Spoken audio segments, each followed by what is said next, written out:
If I had my way, everything would be so nice. This world would be like Paris. No, it would be a paradise. No one would ever have to say, I'm gonna get my wish someday. All one would have to do is say, this is my order, if you may. Welcome to another episode of The School Without Walls. I'm the host and founder, Dr. Anthony Hobbs.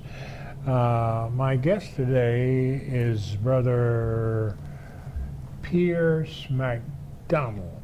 He is a graduate here at the University of Arkansas at Pine Bluff. Also, he's attending graduate school in a school of which he will tell us a little bit later. Before I bring him on, I want to stress the importance of what the subject is about. We're talking about reparation for the African Americans because of the slave experience, which lasted, including the Jim Crow, about 360 some years. And we must be open, and it's due us. And I think we will get it once enough of our people understand what it's all about and work through the appropriate channels for doing this. Glad to have you with us. Glad to be here. Brother McDonald, and I understand that you did some time in the military, right? Yes, sir. Yes, sir. I served in Afghanistan 2010 through 2011. 2011. And after you finished school here, you were doing your graduate work at what university? North Central University. North Central University. And I know I'm acquainted with your mother and one brother. How many siblings are there? I'm youngest of seven. Seven? Yeah, my mom, she had 5 boys and 1 girl, and my dad, he had a daughter and me and my brothers. Mm-hmm. So seven, total yeah, seven, I see. Okay, well, we're certainly glad to have you here. And I understand you've made some preparation on your speech about reparations. So what I'll do is we'll start with why, if that works within what you've done, why is it important that the African Americans receive reparation? Do we talk with that? Why is it so important that we do that? It's important for us because the economic situation we're in, for one, and the psychological effect that everything that has been put upon us has caused them to lead us to the situations that we're in now with our black communities and just the stereotypical depiction of a black person. Mm-hmm. And a lot of things are based out off of our income level, and we've been getting a shorthand. We dealt with slavery, and after slavery, we thought things were getting better through Reconstruction era, but Jim Crow came to us, and then after Jim Crow, we were blindsided by Civil Rights Act. I say blindsided because we felt like that the Civil Rights Act was something that was going to uplift us, but actually it kind of just opened doors for everybody else to take our work, our award for our work, our hard work that we've been given in. And so we're still looking. And then after the Civil Rights Act, you have things like mass incarceration, the war on drugs, things like that has caused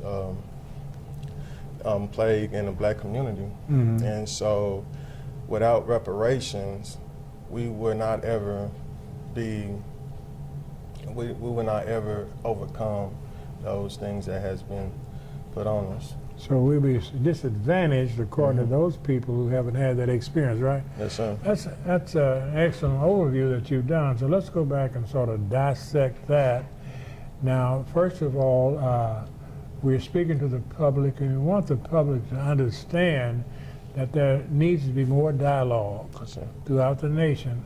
I have a feeling that in the next 3 years, if we do our work, we do what we should do, we will get enough support from well-meaning white people to get this to become a part of the political discussion when it comes to the national elected officials.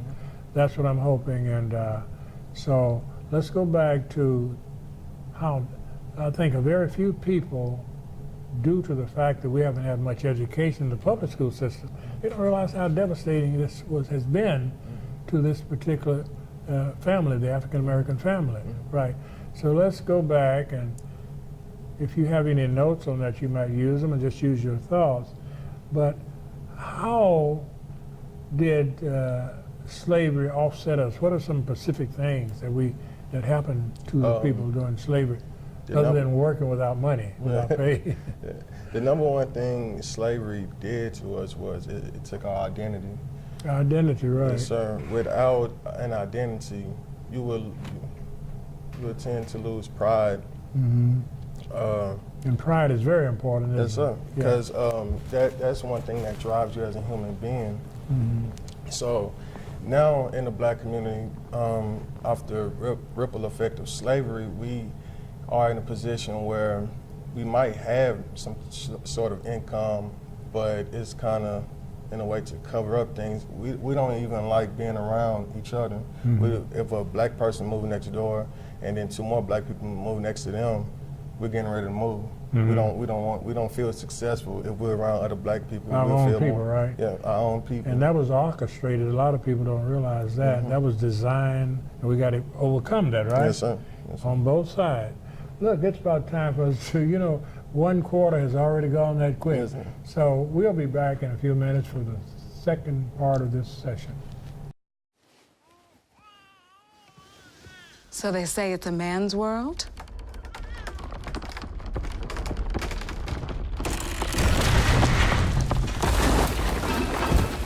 Well, I don't see anybody's name on it. While they were out doing their thing, we slowly changed all that. We changed all that.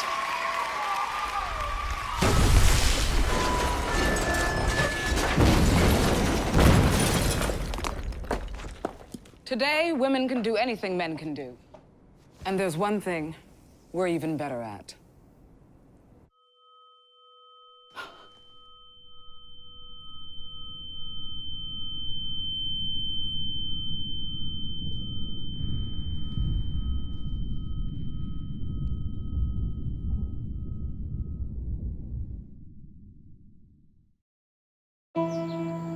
I'm only 17, but I know about investing. Believe in something, buy shares in it, watch it grow. So, what if you could invest in the future? The future of kids, like a stock. Not the kind of stock that's about making money, but a stock for social change. A whole new kind of investment called Better Futures. When you invest, it helps kids go to college. I could be one of the first college graduates from my family, the first philanthropist from my neighborhood. And if I'm the first, then maybe there's a second and a third. Believe in us, invest in us, watch us grow. My name is Sydney, and I'm your dividend.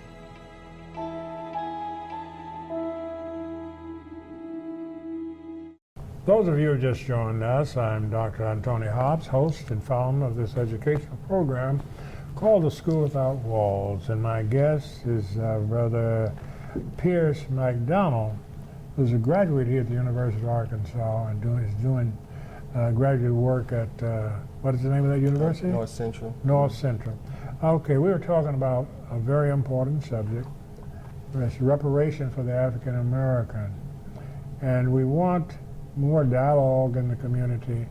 And Brother McDonald, what I'm hoping is that we can get enough well-meaning Christian white people to give support to this, because it will not only help us, it will help the nation, because we have too much division among ourselves, and much of it stems back to slavery. Yes, sir. We've got to do something other than blame and just deal with the facts.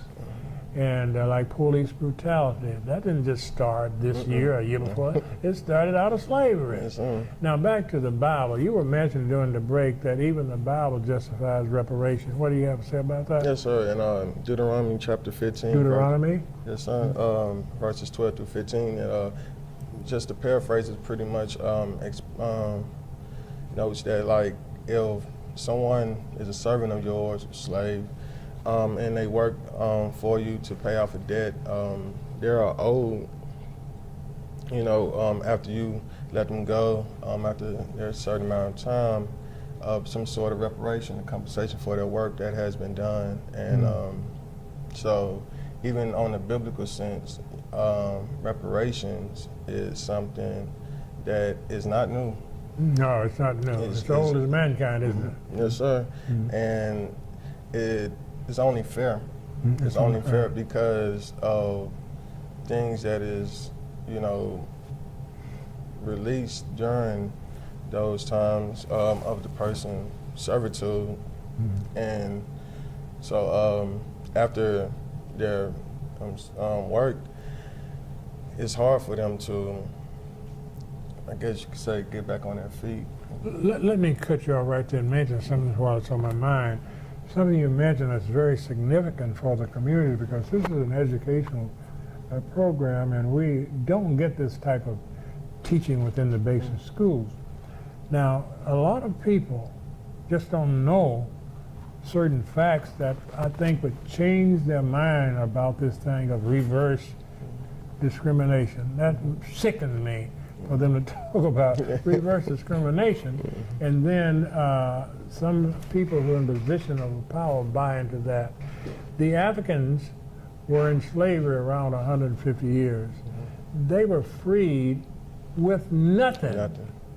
They were freed with nothing. Promise. We need to understand that. And that was very difficult to do anything in a society by which there was a mass of people preventing you from making the progress that was there. Like land, the whites were getting free land. Blacks had the opportunity to get the free lands, but due to Jim Crow, they couldn't maintain it because if the Ku Klux Klan didn't want them to have it, they burned them out. And nothing was done about it. The younger white people need to understand that and realize that you have a responsibility to try to do something to correct that wrong. And it's very sad. I have lived long enough to have seen some of the results of Jim Crow. You've never seen it right up firsthand. No, I just but read I about have. it. Whereas in the public school system, teachers having the same degree got a different salary. Isn't that something? Because they were black. Yeah. So every job that you see in America, in the South, with exception of North, because they used to allow blacks to work with their hands and pay them more money. But all of these state jobs were controlled by white people, and blacks couldn't make any money working on the railroad, See, when they worked on the railroad, they weren't paid. But after they got paid, they couldn't work on the railroad because big money was made there. Couldn't work on the highways. Weren't postmen, weren't policemen, weren't anything that caused them to make money. That's very wrong. Okay, we have about 3 minutes. I'll let you jump back in there with what you made notes on. Anything else you have?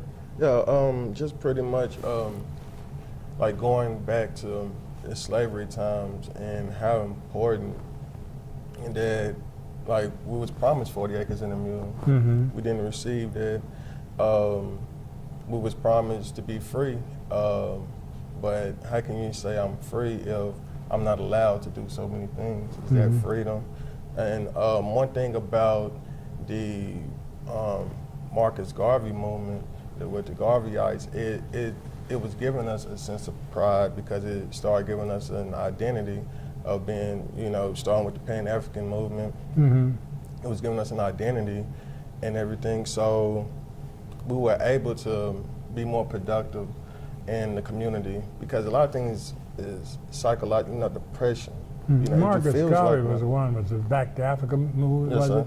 That's where Liberia was established, and the result Yes, of sir. that, Yes, sir. a nation in Africa that was established by, what I should say, it was repopulated by descendants of slaves, Yes, sir. although it was in the continent of Africa. Yes, sir. Right. And American government did help some in that. Yes, sir. They helped, Yes, sir. helped some in that, but that's not nearly enough. Yes, sir. We should have about another minute.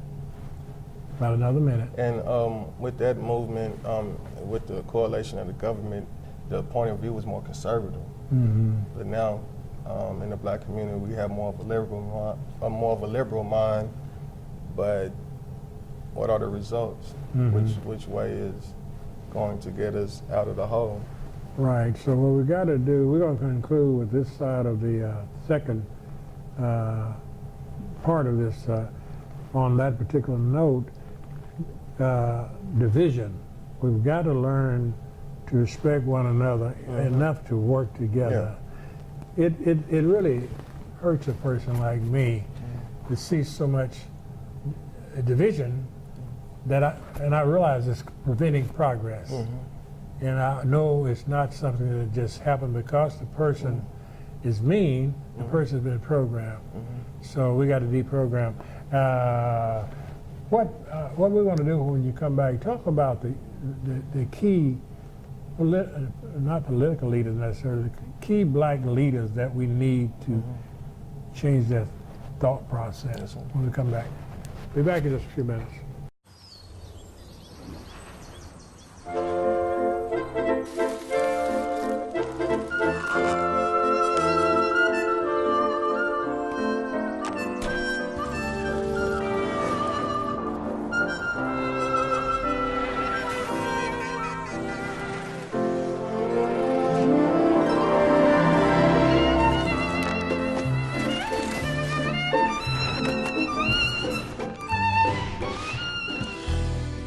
Oh, my sweet baby, you mean everything to me.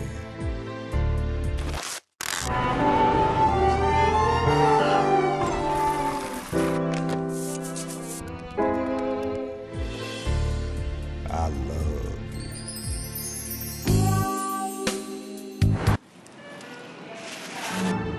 Can we get strawberries? No, honey. Please. Okay.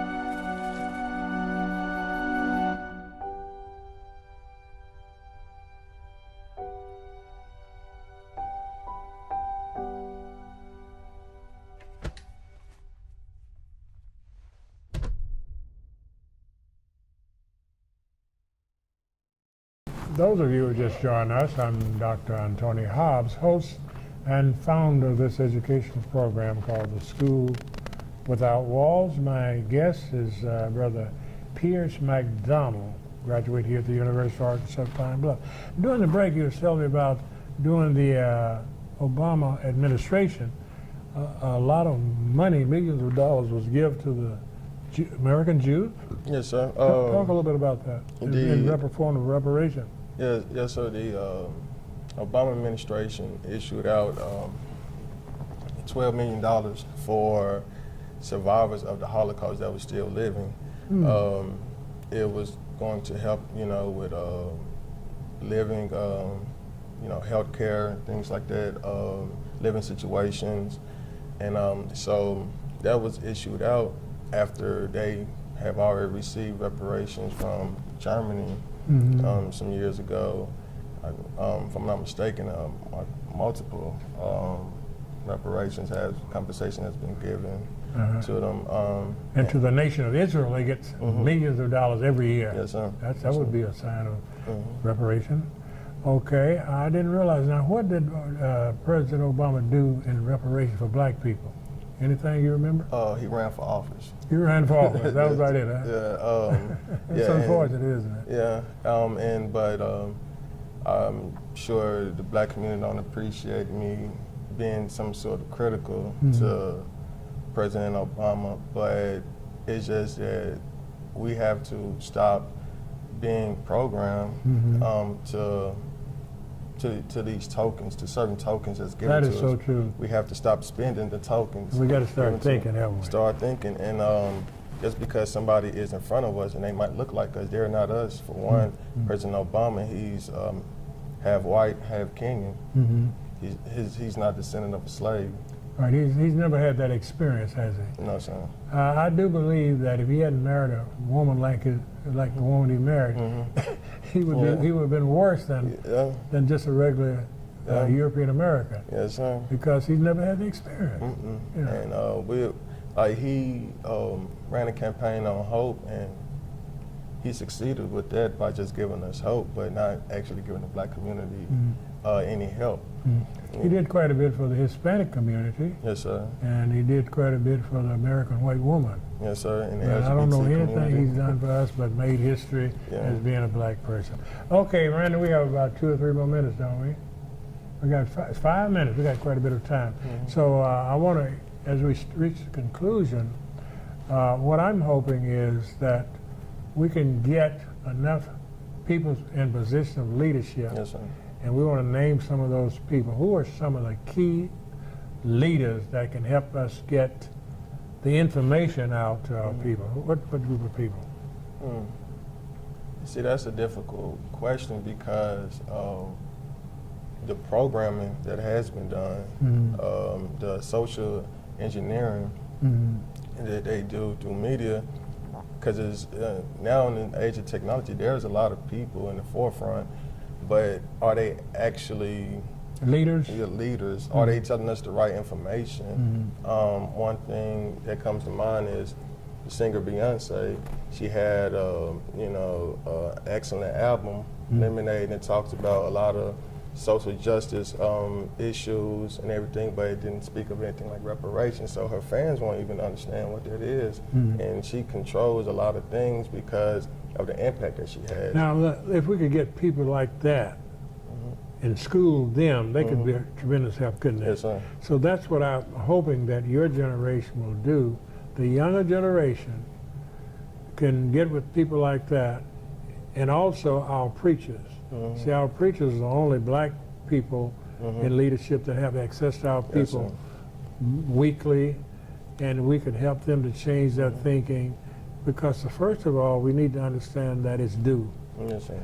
And it's not something like begging. Yeah, it's not. It's due, and all people who have been injured by another people, it's a national law to repay. And it's not just the American blacks, it's also an issue in the UK. They're asking for the same thing, because it's kind of like you're getting award, like let's say you're in the classroom and the teacher is giving out a piece of candy to every student that had a passing grade. You know, some students had a B, C, or D, but you make an A and you didn't get a piece of candy. And it's like, wow, I'm left out.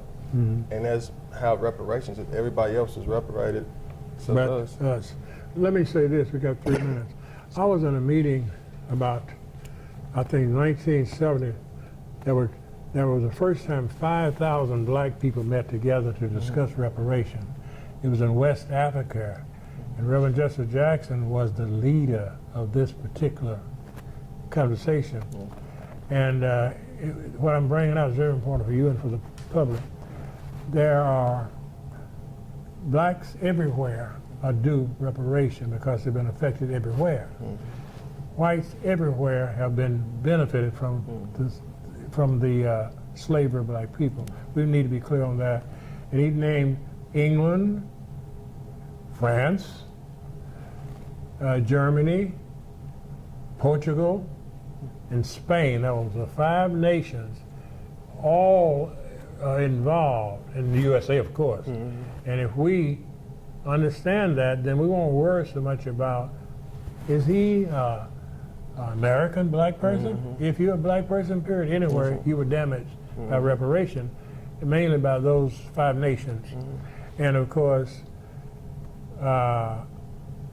we want to conclude with the fact that the question might be, do you have enough money? Which doesn't have to be all in cash. School, education.